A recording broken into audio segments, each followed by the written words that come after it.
Well, welcome. We're here at NDIA with Dr. Camron Gorguinpour, and we're here to discuss Bending the Cost Curve PlugFest Plus. So, Dr. Gorguinpour, what is Bending the Cost Curve? So, Bending the Cost Curve is an Air Force initiative established really by the Secretary and Chief of Staff earlier this year in 2014. The idea is that each generation of weapon system costs considerably more than the last, so much that the value of each dollar actually diminishes over time. And so we're tasked with going out and looking at innovative ways to affect that, to bend the cost curve back towards a more sustainable rate. And what makes Bending the Cost Curve unique as an initiative is that it's actually several different projects that are emerging over time, and each of these projects involves a pretty strong emphasis on collaboration with industry.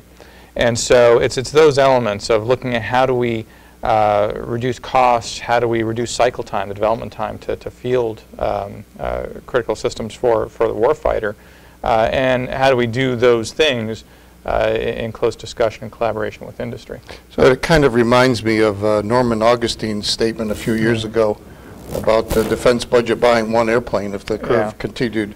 So it's important to bend it down and get more affordability and more capability. So what is this PlugFest Plus that we're doing? So PlugFest Plus is an activity within Bending the Cost Curve. So it's one, like I said, of several projects that are emerging out of this effort. And the notion here is we've actually just taken two things that already exist and we're bringing them together into one activity. So the first being a PlugFest event. And a PlugFest is it's a specialized type of industry event. It's a forum for, in our case, for the government to put out to industry a certain need for capabilities. And it's really specific to what we call an open system architecture. So the type of system where people can plug in a product as long as it meets certain specifications, and those specifications are well known. So PlugFest events are collaborative industry events where companies big and small get together and they show the government what they can do to meet a certain need. And so these events have been going on for a few years and very successful, very well received, highly regarded. As we began to look at PlugFest as an opportunity for us to bend the cost curve, what we realized as a missing element was a contracting vehicle. So it's great to have vendors, a variety of vendors come and show what they can do. Very novel, very innovative.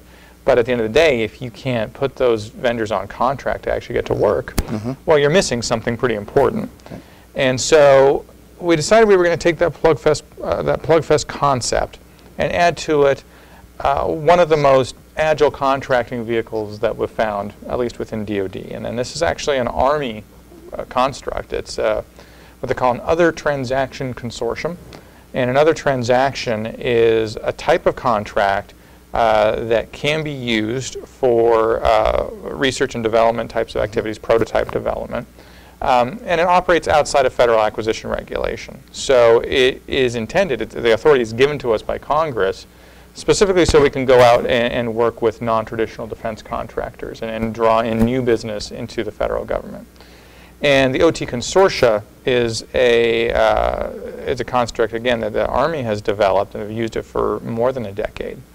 And the premise is that Army contracts with a nonprofit organization, and that nonprofit's sole function is to build a consortium of companies that want to do business with the Army in a given subject area. So they have consortia for energy, they have consortia for ordnance, they have one for information systems. And what's really clever about it is that they've broken down most of the barriers for entry. So to be a member of the energy consortium, as an example, called SEED, it's a one-page application form you can submit online, a nominal fee. And once you're a member of the consortium, you end up in this very rapid, agile acquisition process where the government customer does a call for white papers, you get the white papers back, and then you filter down and ultimately select an awardee. And it's so agile that Army, for these consortia, they average 2 months or less from issuing the white paper to actually getting dollars on award. That's remarkable. And so it's a very quick way to do business, and it's been very successful. And so by merging the PlugFest concept with the consortium model, our thought is that we can first of all, provide a very interactive, collaborative way for the Air Force to go and acquire information systems, but also it gives us an opportunity to look at that consortium process and make it even shorter. That if we have vendors coming and showing literally what they can do, maybe we don't need such a long white paper time. Maybe we don't need a white paper at all. Maybe the actual proposal process can be diminished because vendors will have already shown us what they can do in real time.